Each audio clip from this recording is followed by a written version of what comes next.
This week in the original Rochester Press Box at Salvatore's Pizzeria from the historic Garage Door Restaurant. I'm Bob Sims, and we're going to talk about the LPGA Championship here in Rochester. I'm Dan Moriarty. I don't normally worry about things I can't control, but I'll tell you why I'm worried about the Buffalo Bills. And I'm Mike Catalana. Rory's name isn't Nicholas yet. Let's slow down. I'm Bill Pucko, fixing a problem before there's a tragedy. Join us on the original Rochester Press Box this week. The Rochester Press Box is brought to you by Salvatore's at the Garage Door, Rochester's choice winner for Best Pizzeria, featuring Wacky Wing Wednesday and the Super Slice. It's as big as your head. The games are always on at the Garage Door, home to the Rochester Press Box.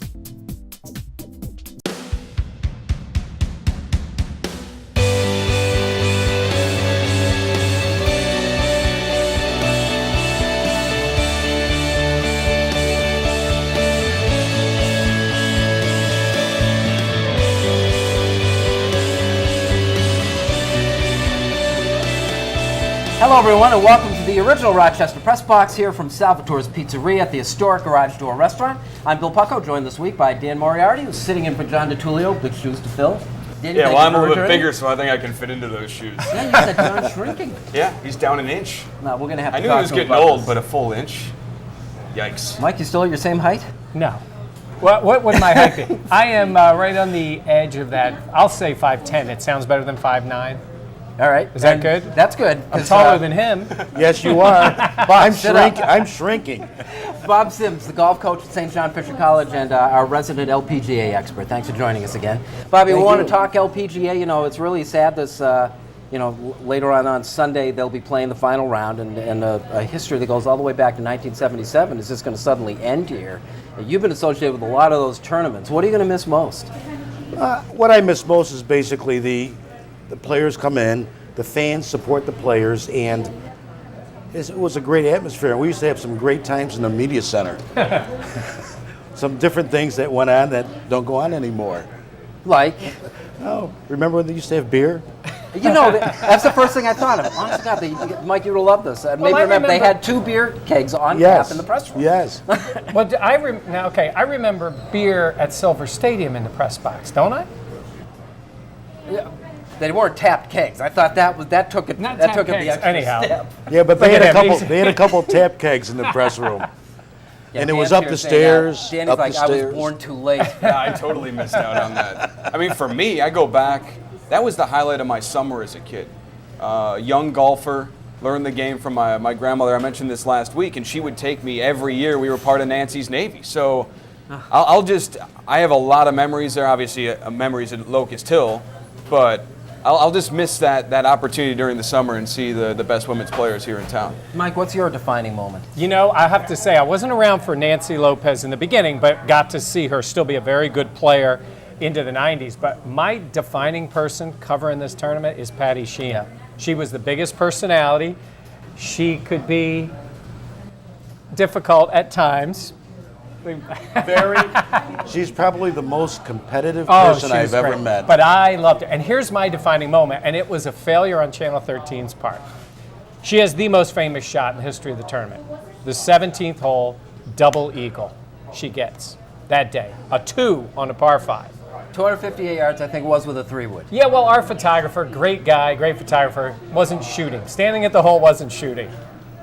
Ball rolls in the hole. We do not get the shot. Now, we since got the video, but we didn't get the shot. Our good buddies at Channel 10 got the video.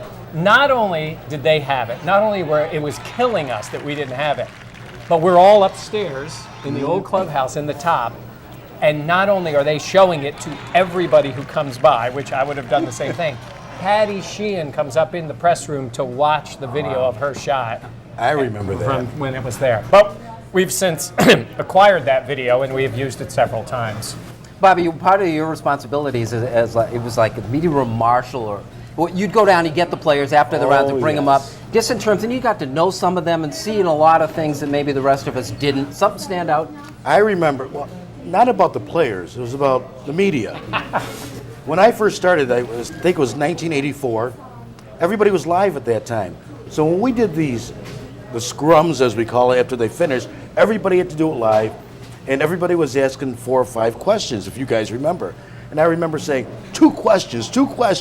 And people were yelling. He'd yell at me, wait. I need to ask one more question. We have to have her over there, or we have to have her over there.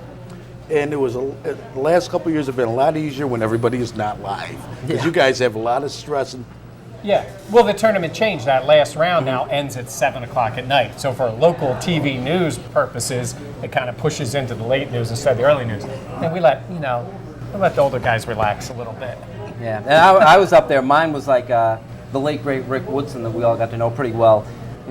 Wrote a column about, essentially stating what we all kind of know to be the truth, is that the women's game is inferior to the men.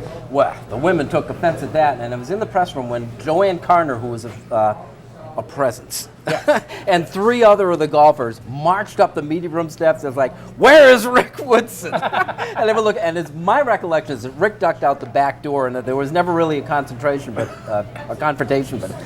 that was a great moment in the tournament, and a lot of good memories. We'll be back.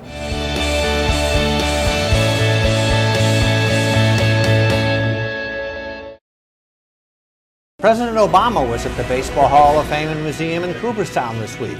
These are drunken, young knuckleheads. They just have too much going against them. Kelly Johnson's not the answer at first base. I like him.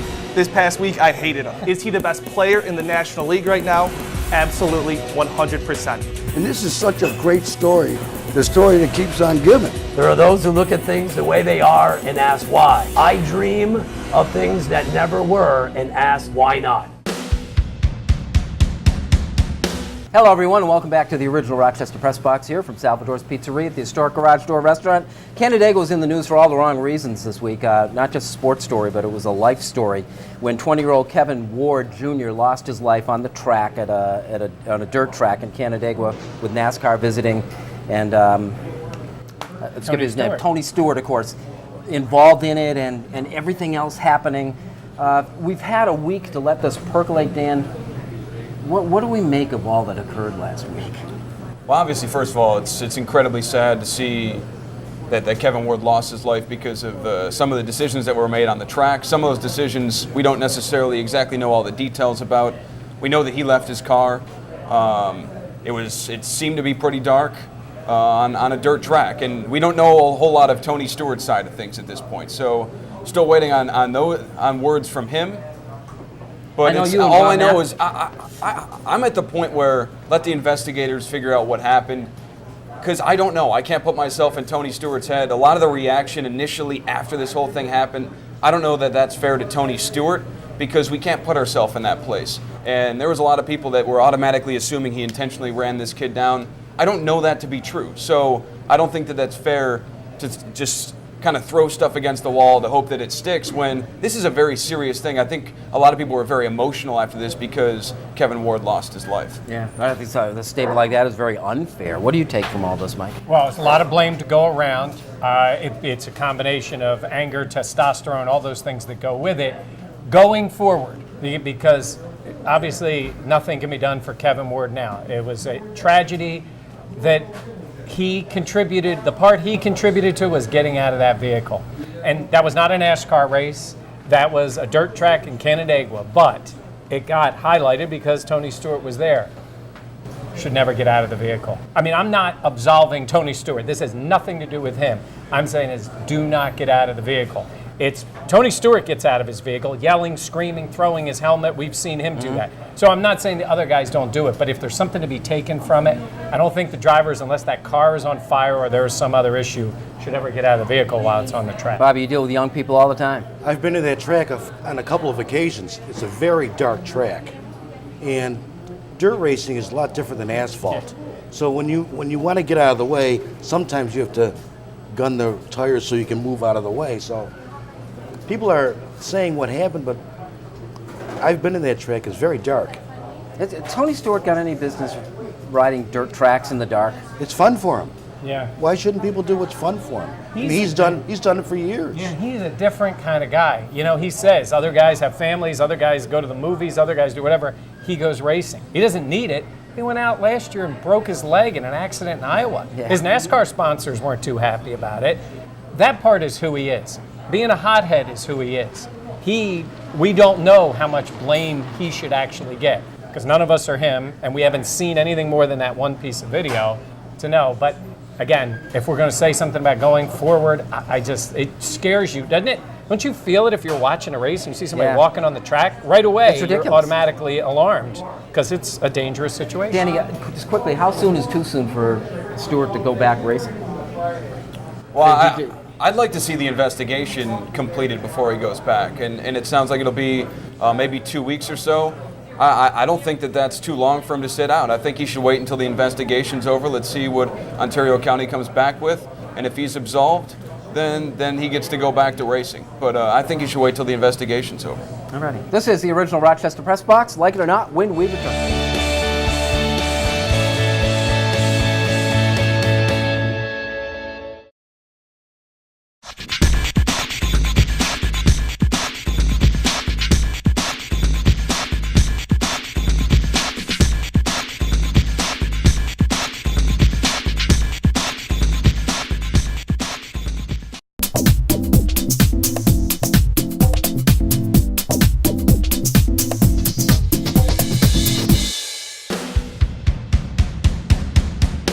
Welcome back to the original Rochester Press Box here from Salvatore's Pizzeria at the historic Garage Door Restaurant. Like it or not, Bob Sims, the finish of that PGA Championship, foursomes playing to beat the dark. What'd you make of that? Oh, that was wild. And I don't think we really saw on TV how dark it really was. I think they went to a couple shots that depicted it was dark. I know that when I was a kid, I used to play late at night, and we used to play in eightsomes coming in, but. You know, I understood they had to get it done, and I'm reasonably sure that Rory wanted to finish and not have to come back the next day. There's etiquette involved, though. I mean, you have to take all four golfers into consideration before you do something like this, right? I think all of them would have had to agree. Yeah, I blame a little bit on the PGA of America. Like I said to Bob before we were on, I didn't love the way they run a tournament. Even they have a year to prepare, they got all this stuff. They don't run tournaments every week. They are a different group. They're not the PGA Tour, it's PGA of America. They seemed a little confused at the end. When Rory McIlroy is saying, am I playing up with these guys? You're not handling it right. Get them together, say it. I think Phil Mickelson, they had a right to be a little upset. All of a sudden, you got two other guys playing with you. Are they together? Are we going up as a four? But Rory deserved to win the tournament, so it didn't take away from that. Everybody's different working at the tournament. The PGA has their own rules officials. Right. Everything is different, whereas the PGA Tour has their own rules officials, and they're used to running tournaments week after week after week. It really seemed like it just happened on the fly. I'm glad it worked out the way it did. I understand why they all had a gripe, and I agree with that. I wanted it to finish, so I didn't want to have to see, especially it was such great drama on TV. How anticlimactic would that have been if he has to come back the next morning at 9 o'clock to finish that one hole? So I'm glad it worked out the way it did, but I understand why Phil Mickelson and Ricky Fowler were a little frustrated. Yeah, Danny, I'm not sure if I was Rory how dark it was. If he had a little tap in. Right. If he had a putt this long, would he have wanted to finish? Yeah, we kind of got lucky. Like it or not, Danny, the evolution of college sports these days, the O'Bannon case, the super conferences, where's it headed? Well, I think the O'Bannon thing is interesting because I know, one of the more polarizing topics in sports is whether or not players should be paid in college athletics. And for me, I really don't have a side on that. So I know that some people are totally against people getting paid. Some people are totally for players getting paid. If they can find out a way for it to work, I have no issue with it. I think one of their biggest gripes is, it'd be tough to figure out a way for this whole thing to work. Well, has that ever stopped us in anything else before? Having some sort of a tough situation to figure it out. If that's the way things are going, then figure it out. It's something that can be figured out. Who cares if it's difficult? If that's the way it's going, they gotta find a way to work it out. If players are going to get paid, find a way to make it somewhat equal so that there's not some teams that have a giant advantage over others. But I think, as you said, the power conferences, the way it's going, they're going to have a major advantage over the others. Right. I got an idea. You want to pay players? Pay them. Make them employees of the school. Why do we hide behind the whole education? It's not like your kids in a Division III school who are there for their education and they play golf. If you're playing football, be a paid employee. All these other people are being paid, right? This is the part that frustrates me. People will say, oh, these kids are there playing and everybody else is making money. So have them be employees of the university. They represent the university's football team, like a faculty member is paid. They want an education, that can be part of the deal if they want to throw it in there. I mean, are we really going to be this disingenuous? If they're there for the education, then give them a scholarship, but if they want to be paid, pay them as employees, and then we'll take the whole amateur. They're just minor leagues to pro So sports. could they get fired as employees as well then? Too? Why not? If we're going to make them pros, you know. You're nodding in agreement. Yeah, but it's going to cost some of these smaller sports. Well, it's going to cost. It could cost Division II and Division III. Yeah. Because the NCAA funds all the championships through all these other sports. So, what are we going to cut out Division III football championships and Division III basketball championships? Because that's where they get the money to pay for all the travel for all the teams, food, because they pay for everybody's travel, food, and expenses of going down to a championship. God, I think we lose more than we gain if all this happens, Bobby, don't you think? I think so. All righty. Unfinished business when we return.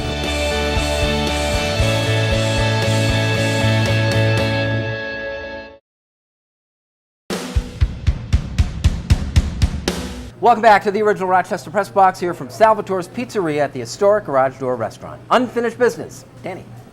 I normally don't worry about things that I can't control, but that all changed with the passing of Ralph Wilson Jr. I'm pretty honest about the fact that I'm a lifelong Bills fan, but I'm also an NFL fan. I want to see the team stay in Western New York. I don't think I've taken a breath since Ralph Wilson passed away. This story to me has been one of the more fascinating yet stressful sports stories I can remember in Western New York. And it's something I've been keeping track of every second of every day, waiting to hear some sort of news about who's going to be the next owner of the Buffalo Bills. It's been a long summer, at least it feels that way, and the news is coming soon, but not soon enough. Again, I'm an eternal pessimist in some ways. I know some people like John DeTullio are calling bank on Terry Pegula, and I hope that happens. I hope that we find out at the end of this month or at some time in September that the next owner of the Buffalo Bills is somebody that's going to keep him in Western New York. But until that does happen, the eternal pessimist in me is going to be the louder voice in my head. And I want to be able to take that next breath since the passing of Ralph Wilson Jr. You got that for being a Bills fan all your life. Exactly. Just tell them to relax. It's going to be Pegula. Relax. I hope so. See, I can't feel that comfortable until they sign on the dotted line. Bobby Sims, what do you got for us? What I'm going to miss most about the LPGA are the tour players, their personalities. The Patty Sheehans, the Nancy Lopez's.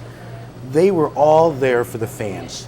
They would sign autographs for minutes and for sometimes hours until all the fans got a signature. That's what I'm going to miss the most. You got a favorite? Is there one player that was my favorite, even if it wasn't a big name? I guess my favorite player was Patty Sheehan. Very nice. Patty Sheehan was my favorite. Patty was great. It was great to watch. I'm going to stick with golf, and we talked a little bit about the end of the PGA Championship. And I'm a Rory McIlroy fan. I liked him before. I loved him when he was here for the PGA. He was the defending champ. I mean, he didn't win, but he was gracious in everything he did. He was great with us, which always helps when you're a media member when the guy is good. I like the way he handles himself. I think everything's great, and I think he's a phenomenal talent. Can we stop trying to say if he's going to beat Jack Nicklaus yet? Can we just relax on that?